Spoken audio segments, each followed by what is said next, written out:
सोचिए दोस्तों, एक ऐसा आदमी जिसे अपने शिकार का कत्ल करने के लिए तलवार, भाला या बंदूक की जरूरत नहीं थी। उसके पास था बस एक रुमाल।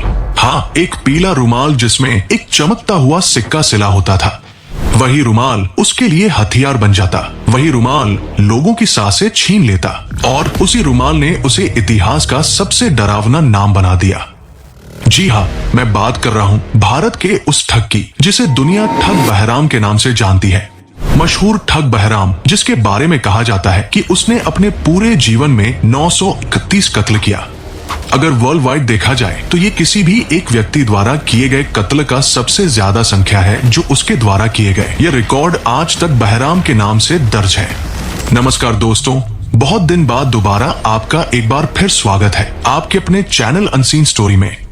कुछ स्वास्थ्य और व्यक्तिगत कारणों से इस चैनल पर वीडियो आने बंद हो गए थे, लेकिन अब पूरा प्रयास रहेगा कि नियमित समय पर इस चैनल में वीडियो अपलोड किया जा सके।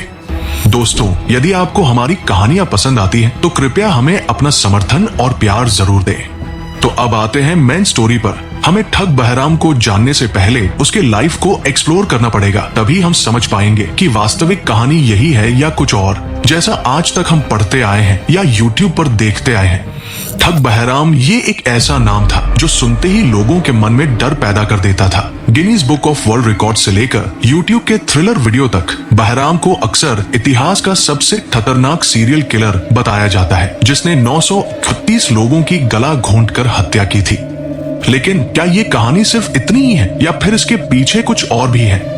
आज हम ठग बहराम की कहानी की परतों को हटाएंगे और ये देखेंगे कि कैसे एक ऐतिहासिक व्यक्ति एक सुविधाजनक मिथक बन गया। सोचिए, 18वीं और 19वीं सदी का भारत, जब मुगल साम्राज्य खत्म हो रहा था और चारों तरफ अस्थिरता फैली हुई थी। अब जब सेंट्रल पावर कमजोर होती है तो हमेशा एक पावर वैक्यूम क्रिएट होता है, और इसी अराजकता ने ठगों और डाकुओं जैसे संगठित क्रिमिनल ग्रुप्स को पनपने का मौका दिया।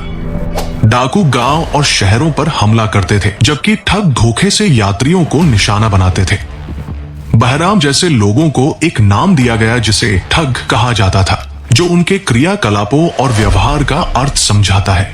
उनका तरीका बेहद सिंपल था, लेकिन उतना ही इफेक्टिव। ये ठग अकेले या गिरोह में यात्रा करते थे और यात्रियों का विश्वास जीतते थे। कभी कभी तो महीनों तक उनके साथ रहते थे। जब वे अपने शिकार को अकेला और असावधान पाते, तब वे उन पर हमला कर उनको लूट लेते तथा उनका कत्ल कर देते थे। उनका मेन वेपन था रुमाल, जो एक कपड़े का टुकड़ा होता था जिसका इस्तेमाल गला घोंटने के लिए किया जाता था। बहराम का रुमाल खास तौर पर कुख्यात था, जिसमें एक बड़ा सिक्का या पदक सिला होता था, जिसे गला घोंटते समय गले पर दबाव बढ़ जाता था और मौत तुरंत हो जाती थी। ठगों का गिरोह एक मिलिट्री ऑर्गेनाइजेशन की तरह काम करता था, जिसमें हर सदस्य का एक स्पेसिफिक रोल होता था। उनके पास एक लीडर होता था जिसे जमादार कहते थे। ठग बहराम के ग्रुप में भरतोत नाम का एक आदमी हुआ करता था, जिसका काम केवल कत्ल करना था।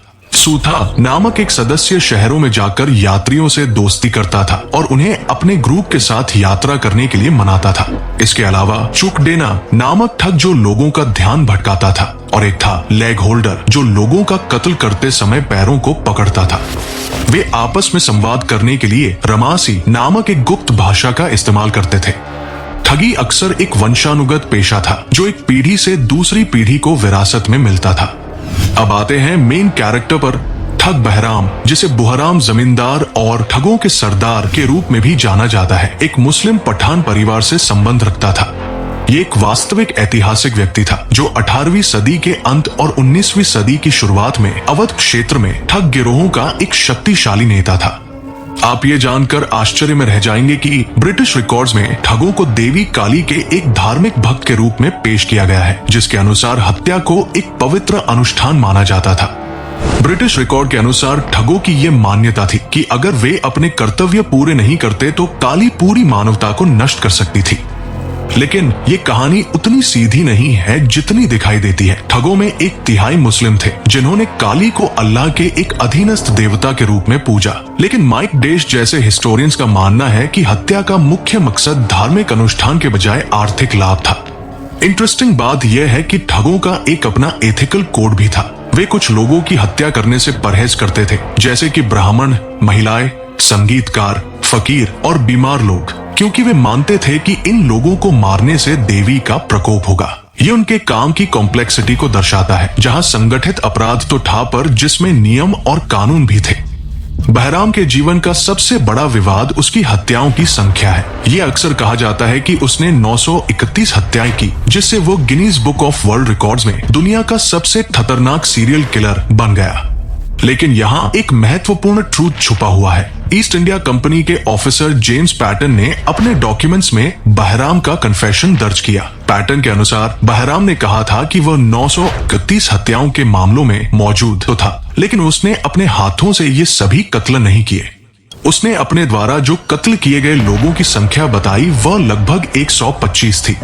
लेकिन समय के साथ उसके मौजूद होने और पर्सनली किलिंग के बीच का ये महत्वपूर्ण अंतर खो गया और 931 कत्लों का आंकड़ा ही उसकी व्यक्तिगत हत्याओं की संख्या के रूप में व्यापक रूप से प्रचारित हो गया। ये गलत व्याख्या जानबूझकर की गई थी ताकि ब्रिटिशों के लिए एक अधिक पावरफुल नैरेटिव का निर्माण हो सके। एक ऐसे शख्स की कहानी जिसने व्यक्तिगत रूप से 931 लोगों की हत्या की। सोचिए, ये किसी बड़े नेता के अपराधों से भी कहीं ज्यादा डरावनी और चौंकाने वाली बात है। इतनी बड़ी संख्या में मौतें ब्रिटिश हुकूमत को ये कहने का बहाना देती थी कि उनका सख्त शासन और जुल्मी कानून सही और जरूरी है। तो जब ठगों का ये खेल बढ़ गया तब ब्रिटिशर्स ने क्या किया? यहाँ एंट्री होती है major general William Henry Sleeman की। 1835 में ठगी और डकैती दमन के लिए जनरल सुपरिंटेंडेंट नियुक्त होकर उन्होंने एक व्यवस्थित कैंपेन चलाया जिसमें मुखबिरों, जिन्हें अप्रूवर्स कहा जाता था, का उपयोग किया गया। स्लीमन ने मुखबिरों के बयान पर भरोसा किया और ठगों के क्रिमिनल नेटवर्क का एक विस्तृत मानचित्र बनाया। उन्होंने ठगों की सीक्रेट लैंग्वेज रमासी का एक डिक्शनरी भी बनाया, जिसे उन्होंने रमासियाना में डॉक्यूमेंटेड किया। उनके इस काम ने ठगी को एक ऑर्गेनाइज्ड हेरेडिटरी क्राइम के रूप में प्रेजेंट किया। इस एक्शन को कानूनी रूप से मजबूत करने के लिए ब्रिटिशों ने 1836 का थगरी एंड डकॉटी सप्रेशन एक्ट पारित किया। इस कानून के तहत किसी भी व्यक्ति को केवल ठगों के किसी भी गिरोह से संबंधित होने के आधार पर लाइफ इम्प्रिजनमेंट की सजा दी जा सकती थी, भले ही उसके खिलाफ किसी स्पेसिफिक क्राइम का कोई सबूत न हो। यह कानून एक पहचान को अपराध बनाता था, न कि किसी कृत्य को। इस अधिनियम ने लीगल प्रोसेस को सरल बनाया और मुस्लिम कानून अधिकारियों से कानूनी राय लेने की आवश्यकता को समाप्त कर दिया। आज के हिस्टोरियंस इस पूरी कहानी को अलग पर्सपेक्टिव से देखते हैं। कुछ विद्वान तो यहाँ तक तर्क देते हैं कि ठगी या तो एक पूरी तरह से मनगढ़ंत कहानी थी या एक मामूली घटना जिसे ब्रिटिशों ने अपने शासन को सही ठहराने के लिए बढ़ा चढ़ाकर पेश किया। किमे वैगन जैसे इतिहासकारों ने एक बीच का रास्ता अपनाया है। वे मानते हैं कि ठग एक वास्तविक क्रिमिनल एक्टिविटी थी, लेकिन ब्रिटिशों ने इसके धार्मिक और संगठनात्मक पहलू को जानबूझकर बढ़ा चढ़ाकर पेश किया ताकि वे अपनी रिप्रेसिव पॉलिसीज को सही ठहरा सके। ये कथा उपनिवेशवाद को वैधता देने के लिए एक पब्लिक रिलेशंस टूल बन गई, जिसमें बर्बर भारतीयों को सभ्य ब्रिटिशों द्वारा नियंत्रित किया जा रहा था। ठगी कानूनों का एक और खतरनाक परिणाम था आपराधिक जनजाति अधिनियम 1871, जिसने कई समुदायों को वंशानुगत रूप से आपराधिक घोषित कर दिया। इन समुदायों को आज भी इस स्टिग्मा और आर्थिक कठिनाइयों का सामना करना पड़ता है। बहराम का नाम उसकी मौत के साथ खत्म नहीं हुआ। इसके बजाय वो लोकप्रिय संस्कृति में बहराम डाकू के रूप में फिर से पैदा हुआ। ये बहराम नाम का चरित्र पहली बार 1916 में जफर उमर के उर्दू मिस्ट्री नॉवल नीली छतरी में दिखाई दिया। यह कैरेक्टर इतना पॉपुलर हुआ कि अन्य ऑथर्स ने उसके कारनामों पर 50 से अधिक नॉवेल लिखे। 1980 में पाकिस्तानी पंजाबी फिल्म बहराम डाकू ने इस चरित्र को सिनेमा में अमर कर दिया, जिसमें उसे एक साहसी सामाजिक डाकू के रूप में चित्रित किया गया। ये हिस्टोरिकल ठग से बहुत अलग था, जो एक विश्वासघाती हत्यारा था। ये परिवर्तन दिखाता है कि कैसे फोक कल्चर ने एक कॉलोनियल विलन को एक स्थानीय हीरो के रूप में बदल दिया।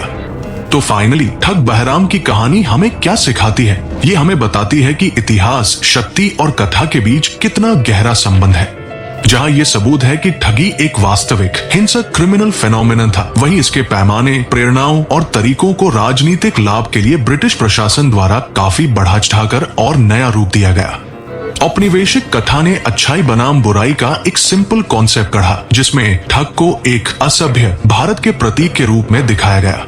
दोस्तों, ठग बहराम की कहानी हमें सिर्फ एक खूनी अपराधी की दास्तान नहीं सुनाती, बल्कि ये दिखाती है कि इतिहास हमेशा वैसा नहीं होता जैसा हमें बताया जाता है।